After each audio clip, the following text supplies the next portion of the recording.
فنکار کی بناتا ہے جو لائف میں دیا، فنکار کی بناتا ہے جو لائف میں دیا، فنکار کی بناتا ہے جو لائف میں دیا، فنکار کی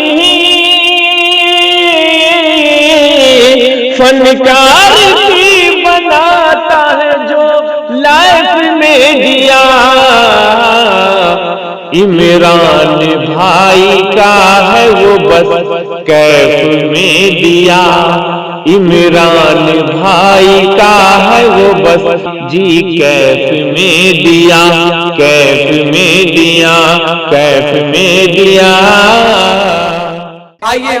حضرات محترم بحمداللہ پروگرام پڑھی آبوتاب کے ساتھ اپنی منزل مقصود کی طرف محو سفر ہے، جہاں کردار کے جوش و خروش نے محفل کے وقار کو دوبالا کیا، وہیں پر آپ کی توجہ علماء نے بھی چاند لگا دیا۔ ایسے سکر نظام مناسب معلوم ہوتا ہے کہ سلسلے تقریر و خطابت کا بھی آغاز ہو جائے۔ حضرات محترم آج کے ہمارے اس فہرست کے اندر ایسے ایسے سرزور خطیب ہیں جو زور خطابت سے آپ کے دلوں کو تڑپائیں گے، آپ کے لہوں کو گرمائیں گے اور آپ کے احساسات و جذبات کو جگائیں گے، کیونکہ فن خطابت وہ ساز ہے جو دلوں کو تڑپا دیتا ہے، وہ شعلہ جوالا ہے جو لہوں کو گرما دیتا ہے، وہ مقناطیسی آواز ہے جو خوابیدہ احساسات و جذبات کو جگا دیتا ہے۔ حضرات محترم تاریخ انسانی اس بات پر شہادت دیتی ہے کہ خطابت نے بڑے بڑے گل کھلائے اور بے شمار کارنامے انجام دیے۔ یہی خطابت جب نبی کے زبان تک پہنچی ہے تو دعوت و ہدایت بن گئی، جب کسی وائس نے اسے اپنایا تو ترانہ نصیحت و ترانہ معجزت بن گئی، جب کسی قائد و رہبر نے اسے اپنایا تو ترانہ سیاست بن گئی۔ غرض یہ کہ خطابت نے ہر رنگ اور ہر روپ میں انسانی زندگی میں گہر و نفوذ و اثرات چھوڑے ہیں اور اقوام و ملل کی تاریخ سازی کرنے میں ایک بے شمار کارنامے انجام دیے ہیں۔ آئیے حضرات محترم اسی خطابت کے لیے ہم ایک ایسے خطیب کو درخواست دیں جنہوں نے خطابت کی نوک پلک سنوارنے میں کافی انگریزی کی ہے اور اس میدان میں اپنی ایک شناخت بنائی ہے، جو لفظوں سے کھیلنے کا ہنر جانتے ہیں اور مضمون کی نشے و فراز کی گہری بصیرت رکھتے ہیں، جس سے میری مراد عالی جناب حضرت مولانا عرفان صاحب دامت برکاتہم ناظم مدرسہ فلاح المسلمون الہ آباد، میں حضرت والا سے عاجزانہ درخواست کروں گا کہ آپ مائک پر تشریف لائے اس شعر کے ساتھ کہ جنوں بدوش سماعت کو آگہی دے دو، جنوں بدوش سماعت کو آگہی دے دو، دل کی بے قید لطافت کو تازگی دے دو، خطیب وقت ہو ہونٹوں سے روشنی برساؤ، ہماری بزم کو ہدایت کی روشنی دے دو، ہماری بزم کو ہدایت کی روشنی دے دو۔ جناب مولانا مائک۔ والصلاة والسلام على من لا نبي بعد۔ أعوذ بالله من الشيطان الرجيم، بسم الله الرحمن الرحيم۔ وإن شكرتم لأزيدنكم وإن كفرتم إني عذابي لشديد۔ معزز بزرگوں اور دوستو و نوجوانان اسلام، عزت ماں، پردہ نشی ماں اور بہنیں، عزیزم برادرم، قاری ولی اللہ،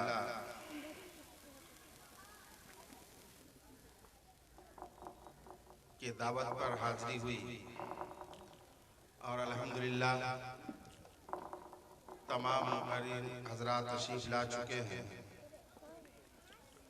تقریباً آپ لوگ بھی تشریف لا ہی چکے۔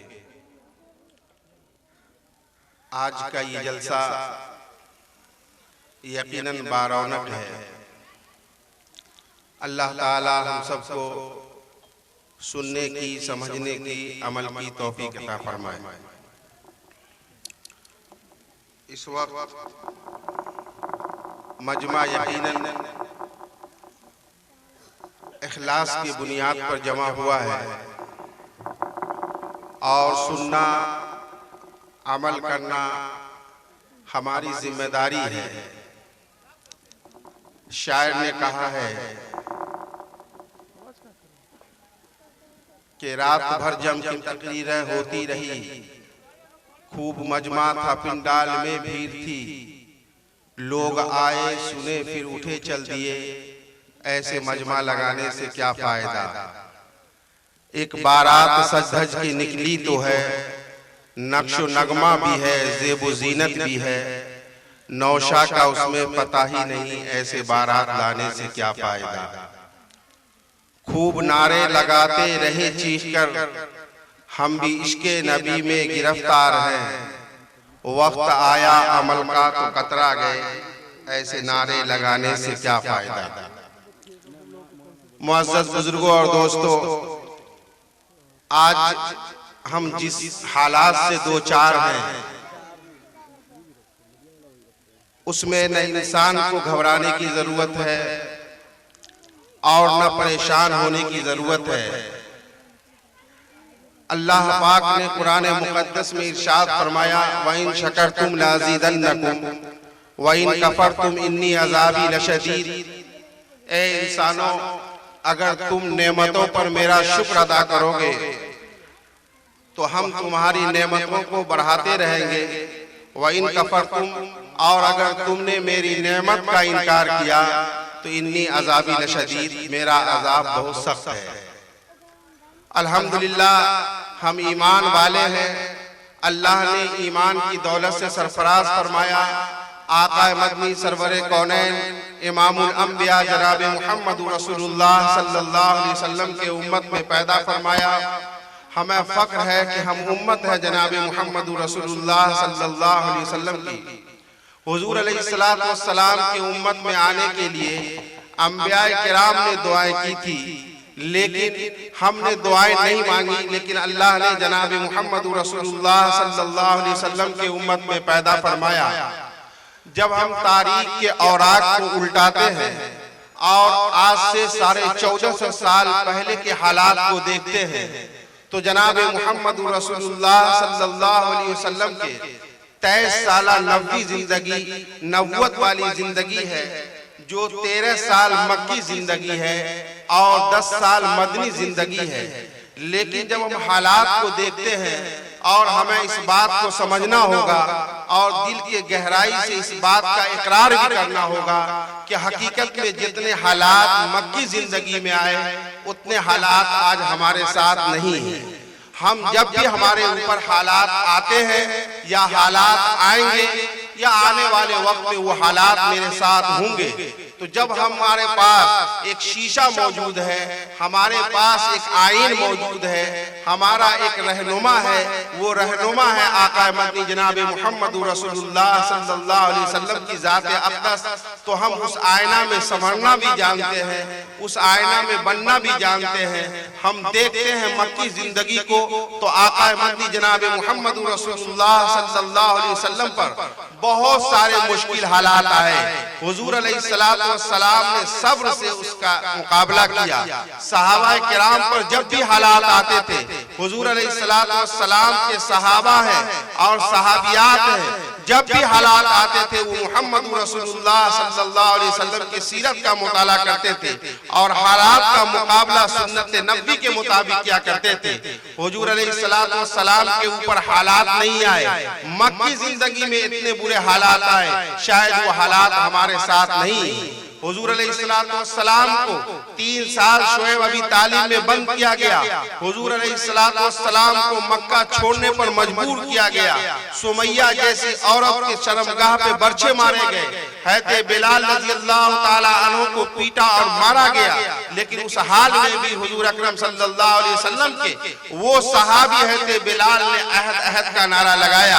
اور صحابہ کہتے ہیں کہ جب ہمارے اوپر حالات آتے تھے تو ہم حالات کو خوشی سے قبول کرتے تھے کہ اللہ کا امتحان ہے ہمارے اوپر، اور اللہ تعالیٰ کے امتحان کو وہ قبول کیا کرتے تھے۔ حضور علیہ السلام کی مدنی زندگی 10 سال کی ہے، جب ہمارے اوپر حالات آئے تو ہم مدنی زندگی کا مطالعہ کریں، جب ہم مطالعہ کریں گے تو حالات سے نہیں گھبرا سکتے۔ حالات کا آنا جانا یہ کوئی بہت بڑا معاملہ نہیں ہے، معاملہ یہ ہے کہ جب ہمارے اوپر حالات آئیں تو ہم محمد رسول اللہ صلی اللہ علیہ وسلم کی سیرت طیبہ کا مطالعہ کریں۔ حضور علیہ السلام کے جان نثار صحابی سیدنا ابو بکر صدیق رضی اللہ تعالیٰ عنہ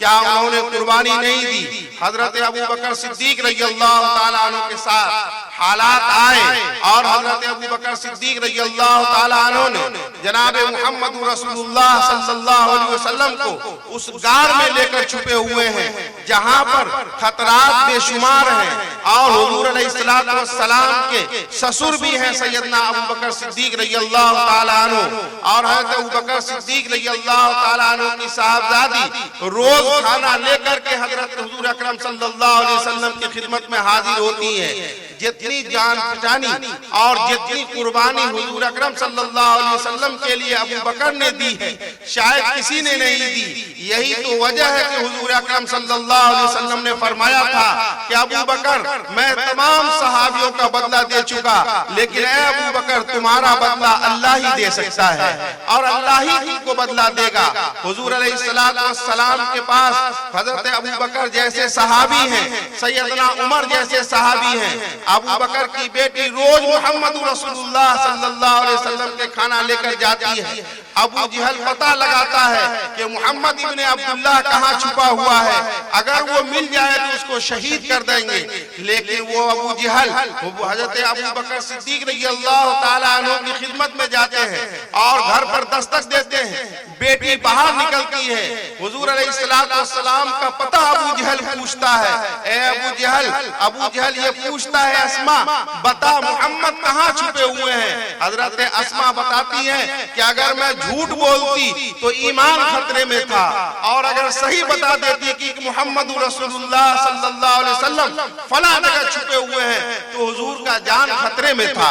میں نے کہا کہ ابو جہل میں جانتی ہوں کہ آقا مدنی جناب محمد رسول اللہ صلی اللہ علیہ وسلم کہاں چھپے ہوئے ہیں، میں بتا سکتی ہوں لیکن نہیں بتاؤں گی، میں اپنے جان پر تو کھیل سکتی ہوں لیکن محمد رسول اللہ کا پتہ نہیں بتاؤں گی۔ حضور علیہ السلام کہ وہ جان نثار صحابی سیدنا ابو بکر صدیق رضی اللہ تعالیٰ عنہ کی بیٹی نے کہا ابو جہل تو مارتا تو تھک سکتا ہے لیکن میں محمد رسول اللہ کا پتہ نہیں بتاؤں گی۔ ابو جہل نے حضرت ابو بکر صدیق کی بیٹی کو مارا اور حضرت ابو بکر صدیق رضی اللہ تعالیٰ عنہ کی بیٹی زمین سے ٹکرائی جس کے نشان چہرے انور پر پڑے۔ جانتے حضرت ابو بکر کی بیٹی کوئی معمولی آدمی کی بیٹی نہیں تھی، کوئی غریب خاندان سے تعلق نہیں رکھتی تھی، ایمان لانے سے پہلے بھی ابو بکر کا مرتبہ تھا مکہ کی سرزمین پر، اور حضرت ابو بکر ایک باحیثیت آدمی تھے، لیکن بچی مار کھائی اور جب پھر کھانا تیار کر کے جناب محمد رسول اللہ صلی اللہ علیہ وسلم کی خدمت میں اس غار میں حاضر ہوئی تو حضرت اکرم صلی اللہ علیہ وسلم نے فرمایا تمہارے چہرے پر یہ نشانات کیسے ہیں، تم کو کس نے مارا ہے؟ رونے لگی کہ اللہ کے نبی یہ بات مت پوچھئے، بتاؤ تم کو کس نے مارا ہے، تمہارے چہرے پر نشانات کیسے ہیں، یہ خون کیسے نکل رہا ہے؟ حضرت ابو بکر صدیق رضی اللہ تعالیٰ عنہ کی وہ بیٹی فرماتی ہے اللہ کے نبی کل ابو جہل گھر آیا ہوا تھا، وہ آپ کا پتہ پوچھ رہا تھا کہ یہ بتاؤ کہ محمد کہاں چھپے ہوئے ہیں۔ اے اللہ کے نبی آپ کے ہاتھ پر ہم بیعت ہو چکے ہیں، اقرار نبوت کر چکے ہیں، جھوٹ بولنا جائز نہیں تھا، اگر جھوٹ بولتی تو ایمان خطرے میں تھا،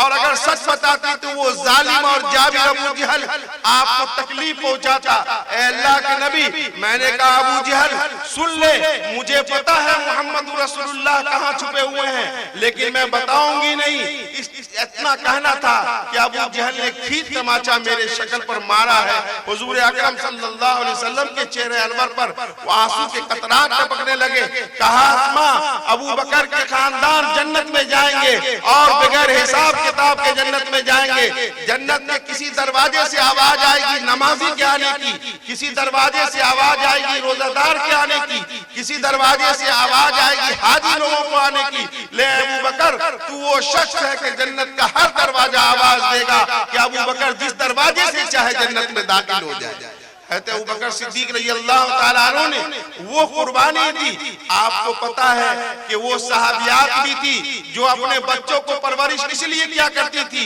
کہ اگر محمد رسول اللہ صلی اللہ علیہ وسلم پر آنچ آ جائے، حضور اکرم صلی اللہ علیہ وسلم کو لڑائیوں میں ضرورت ضرورت پڑے تو میرے یہ بچے ساتھ دیں گے۔ ایک صحابیہ ہے جو حضور اکرم صلی اللہ علیہ وسلم جہاد میں ہے اور اپنے 4 بچوں کو روانہ کیا اور چاروں بچوں اتفاق سے اس میدان میں شہید ہو گئے۔ حضور اکرم صلی اللہ علیہ وسلم نے جب دور سے دیکھا کہ وہ ماں چلی آ رہی ہے جس کے 4 بچے آج اس میدان میں شہید ہوئے ہیں، حضور اکرم صلی اللہ علیہ وسلم نے فرمایا اے صحابیوں جاؤ اس عورت کو روک دو، اس لیے جب اس میدان میں آئے گی اور دیکھے گی میرا 4 بچہ شہید پڑا ہوا میدان میں تو وہ برداشت نہیں کر پائے گی۔ وہ صحابی جب جاتے ہیں اور اس ماں کو روکتے ہیں کہ اے میری ماں تو یہیں رک جا، وہ عورت کے صحابیہ کہتی ہیں کہ تو مجھے اس لیے روک رہا ہے کہ میرا بچہ شہید ہو چکا ہے، مجھے جانے دے، میں جا کر کے اپنے بچے کے پیٹھ پر نشان دیکھوں گی کہ میرے بچے کو تیر کا نشان پیٹھ میں پڑا ہوا ہے یا سامنے سے لگا ہے۔ اگر سامنے سے لگا ہے تو میں اللہ کا شکر ادا کروں گی کہ میرا بیٹا مد مقابل تھا، میرا بچہ اس کافر سے مقابلہ کر رہا تھا، میرا بچہ دشمن رسول سے مقابلہ کر رہا تھا، اور اگر پیٹھ پر لگا ہوگا تو میں اپنے بچے کے لیے اس میدان میں لعنت کروں گی کہ میں اپنے بچے کو دودھ اس لیے پلائی تھی کہ جب بھی محمد رسول اللہ کے دین پر آنچ آئے گا میں اس بچے کو اس جہاد میں قبول ہو جائے اور اس جہاد میں جا کر شہید ہو جائے، اس لیے میں نے بچے کو تیار کیا تھا۔ جب وہ جاتی ہے اس میدان کے اندر آقا مدنی سرور کونین جناب محمد رسول اللہ صلی اللہ علیہ وسلم دیکھتے ہیں، وہ اپنے بچے کو دیکھتی ہے، الٹاتی ہے، دیکھ کر کے یہ کہتی ہے اللہ تیرا شکر ہے کہ میں نے بچپن سے اس بچے کو اس لیے پالا تھا کہ ہمارے بچے کو جو تیر کا بچھار آئے وہ سینے کے اوپر آئے، پیٹھ کے اوپر نہ آئے۔ اے اللہ تیرا شکر ہے میرا بچہ جو اس میدان میں شہید ہوا ہے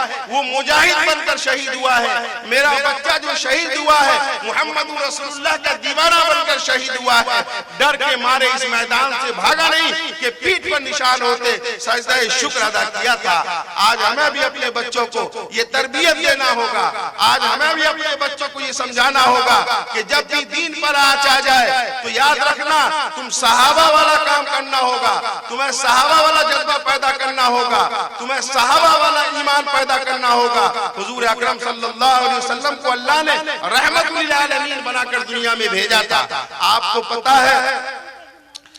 کہ حضور علیہ السلام ایک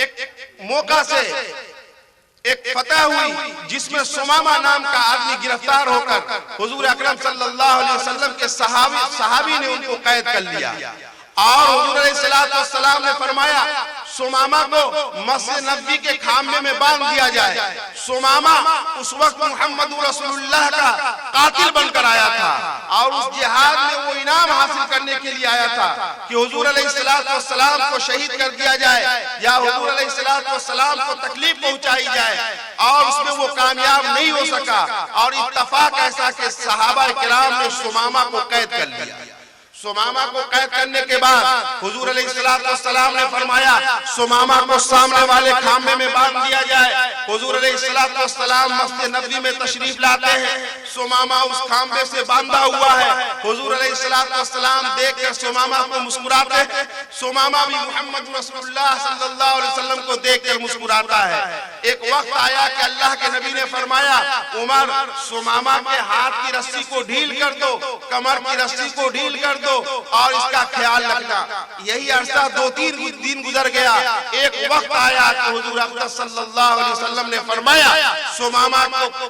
قید سے چھوڑ دیا جائے، سمامہ اپنے گھر واپس چلا جائے، لیکن سیدنا عمر رضی اللہ تعالیٰ عنہ نے فرمایا اللہ کے نبی سمامہ کے سر کو تن سے جدا کر دیں گے، اس لیے کہ یہ گستاخ رسول بن کر آیا تھا، اور جو گستاخ رسول بن کر آئے اور قید ہو کر کے آئے اس کے اوپر قتل واجب ہے، ہم اس کو قتل کریں گے۔ اللہ کے نبی نے فرمایا عمر یہ میرا حکم ہے، سمامہ کو چھوڑ دو، جانے دو یہ اپنا گھر واپس چلا جائے۔ سمامہ کی رسی کو کھول دیا جاتا ہے، سمامہ اپنے گھر واپس ہوتے ہیں، اور ایک دن کے بعد واپس آ کر آقا مدنی سرور کونین امام الانبیاء جناب محمد رسول اللہ